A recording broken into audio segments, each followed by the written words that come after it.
মুসা নবীর এমন রাগ, ওনার কাছে আজরাইল এসে, আজরাইল কই গেছিল যাইতে সময় মনে করছে নবী যখন এবার ওর লোক একটা দেখা দিয়া যায়।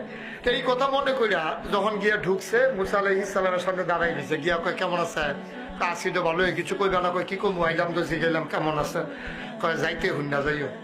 তখন মুসার কাছে দিয়া যখন যাইতো ঠাস করে দিছে এক থাপ্পড়, চোখ খুললে ফুটে গেছে জমিনে, টোহাই উঠতে লিছে দৌড়। আল্লাহর সামনে গিয়ে সো হাত দিয়ে এটা লইয়া খেলে রয়েছে। আল্লাহ কয় কি তারা এখন হাত দিয়ে রাখছো? কেন কয় যে এটা আসিল এটা নাই। কয় হেয়া তো কিতা? কয় এখনো আসিল যে এটা সেইটা। এই কাম তোরে কেডা করছে? কয় তোমার মুসাইদ করছে। কয় তুই কিতা করছ? কয় আল্লাহ হারাম। ওখানে গিয়ে খেয়েছি, কিচ্ছু কইছি না, বলে ভালো রে বিল্লা আমার। কয় যাইতে হইনা তো গেছি, পরে ঘি চালাইছে। কয় তুই কিচ্ছু করছ? তা কয় জি না। কয় কিছু সালাম টালাম দিসলা নি? কাল্লা এটা তো মনে নাই। কয় জানটা যে লই আইছে আলহামদুলিল্লাহ পড়ো 33 বার।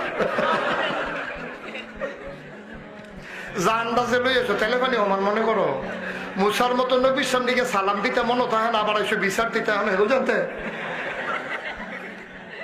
কার সামনে গিয়া কিতা করে বইছে? সালাম না তো তুই গেছ কীর্তি হেন সুবহানাল্লাহ কয় না রে। এই মুসা নবী গরম নবী।